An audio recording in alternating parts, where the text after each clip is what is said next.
Mon nom est Paul, je vis ici et je suis manager. J'ai environ 3 parties que je veux vous demander. J'ai y réfléchi pendant 3 heures. La première est qu'il y a 2 types de morts. Il y a une mort spirituelle et une mort physique.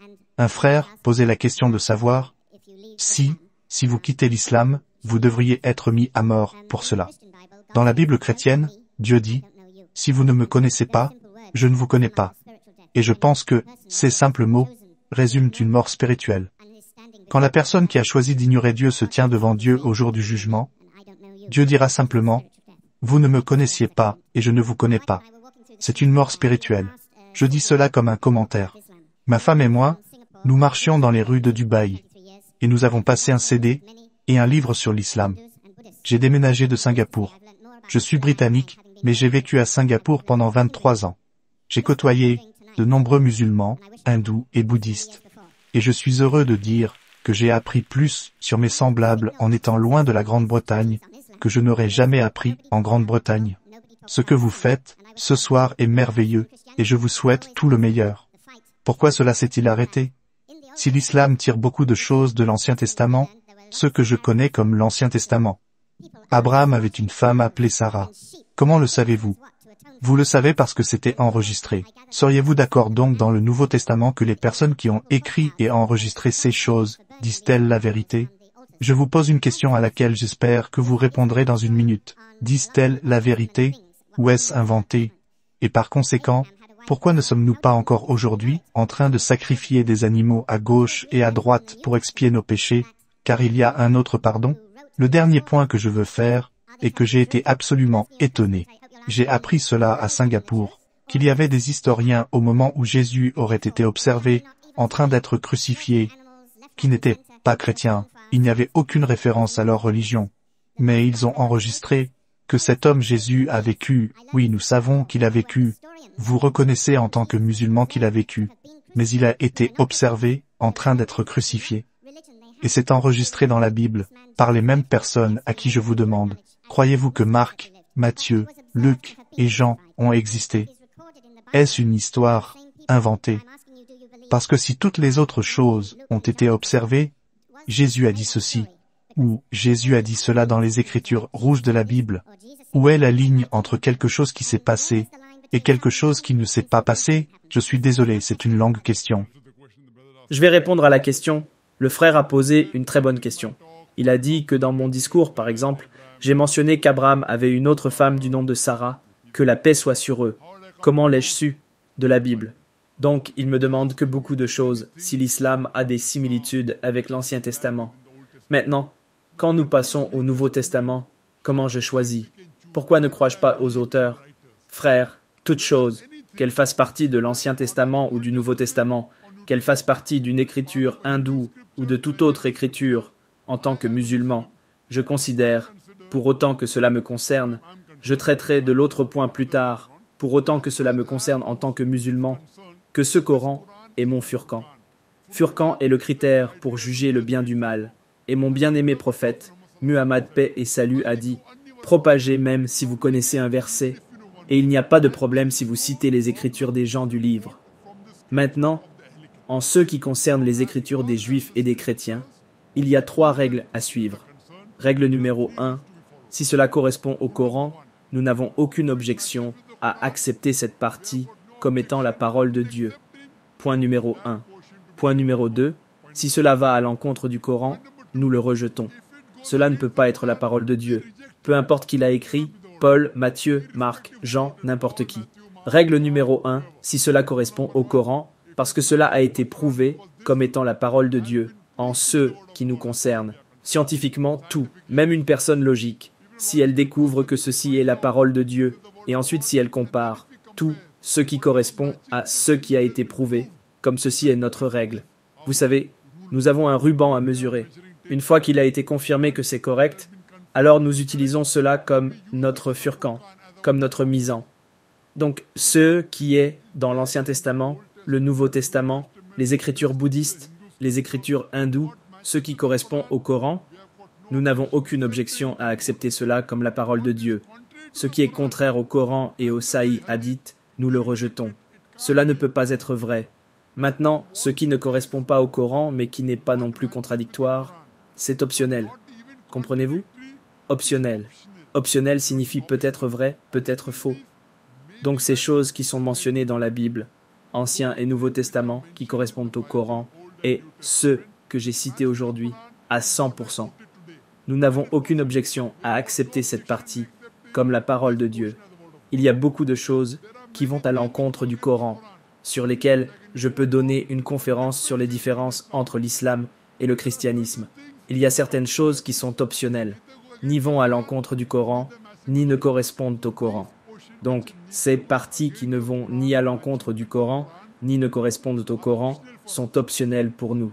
Donc, ces écrits qui vont à l'encontre du Coran, je ne peux pas les accepter comme la parole de Dieu. Donc, tous ces auteurs du Nouveau Testament qui vont à l'encontre des enseignements du Coran, je les rejette. Ce qui correspond, je dis que cela peut être la parole de Dieu. Ce qui ne correspond pas, ni ne contredit, est optionnel. En ce qui concerne un non-musulman, nous utilisons la logique. Si vous mettez le Coran de côté, aujourd'hui, grâce aux avancées de la science et de la technologie, aujourd'hui est l'ère de la science et de la technologie. Maintenant, si vous utilisez un étalon de science et de technologie pour la Bible, vous ne pourrez jamais dire « Oh, combien Dieu nous a donné aujourd'hui ?» Bien sûr pas aujourd'hui, mais si vous le faites, vous ne pourrez jamais dire « Oh, combien Dieu nous a donné aujourd'hui ?»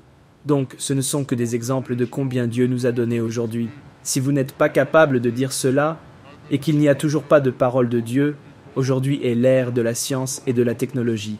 Maintenant, si vous utilisez l'étalon de la science et de la technologie pour la Bible, vous trouverez des centaines d'erreurs sur la création de l'univers.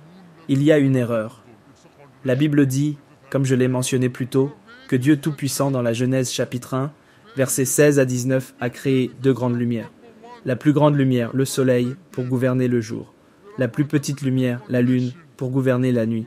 Donc, la lune n'a pas de lumière propre. C'est une contradiction. C'est une erreur scientifique. Il y a diverses erreurs de ce genre. Diverses. Rien que dans le chapitre 1 de la Genèse, vous pouvez trouver beaucoup d'erreurs. Il y a des contradictions mathématiques. Il y a des erreurs scientifiques. Il y a de l'obscénité. Donc, mettons de côté le Coran. Même un être humain normal qui garde l'esprit ouvert et lit ne peut sûrement pas être d'accord. Cette partie ne peut sûrement pas être la parole de Dieu. S'il y a des erreurs scientifiques, s'il y a des contradictions, s'il y a de la pornographie, tout être humain normal qui a un esprit ouvert n'acceptera jamais cela comme étant la parole de Dieu. Le reste devient optionnel. Donc c'est ce que nous utilisons, frères, comme stratégie pour identifier. Donc, un étudiant de religion comparée, chaque fois qu'il prend une écriture, il utilise une stratégie et il essaie de lire l'écriture, et puis il analyse à quel point l'écriture est bonne et authentique, frères. Donc c'est ce que nous utilisons avec la Bible aussi. Vous trouvez qu'il y a beaucoup d'erreurs, beaucoup de contradictions. Même si vous n'avez pas le Coran, un être humain normal ne peut pas accepter cela comme la parole de Dieu dans son ensemble.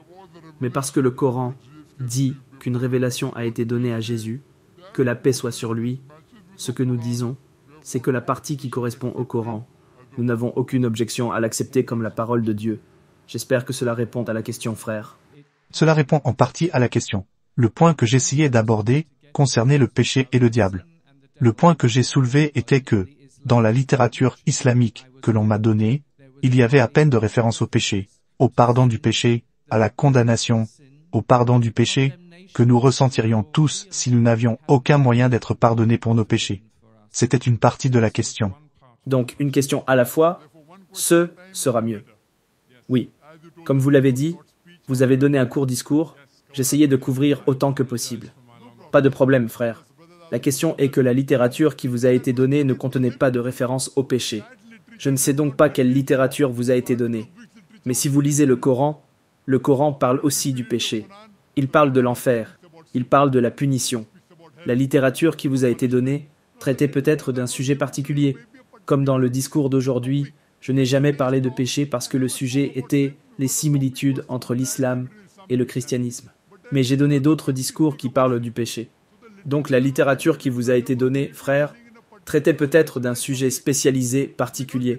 Elle ne traitait peut-être pas du péché, mais dire que l'islam ne parle pas du péché est faux. Le Coran, comme la Bible, parle du péché. Mais la différence entre la Bible et le Coran, c'est que ce que l'Église enseigne à propos du péché originel, le Coran n'y croit pas. Ce que j'ai dit plus tôt, que je n'ai pas l'intention de répéter, c'est que nulle part dans la Bible il n'est question du péché originel. C'est un enseignement de l'Église. Le Coran ne parle donc pas du péché originel. Et comme la Bible le dit dans Ézéchiel chapitre 18, verset 20, que l'âme qui pêche mourra, le Père ne portera pas l'iniquité du Fils, ni le Fils ne portera l'iniquité du Père. La justice du juste sera sur lui, la méchanceté du méchant sera sur lui. De même, le Coran dit qu'aucun porteur de fardeau ne portera le fardeau d'un autre. Si vous commettez un péché, vous en serez responsable. Personne d'autre ne peut porter ce fardeau. Le Coran parle donc aussi des récompenses, parle de la punition, parle du péché, de diverses choses. Dans mon discours, bien que je n'ai pas mentionné le péché, mais indirectement, j'ai aussi mentionné le péché. Si vous consommez de l'alcool, c'est un péché. Si vous mangez du porc, c'est un péché. Si vous commettez l'adultère, c'est un péché. Mais je parlais dans l'aspect positif. Ne consommez pas d'alcool, ne mangez pas de porc, ne commettez pas d'adultère. Donc même, le Coran parle du péché. J'espère que cela répond à la question, frère.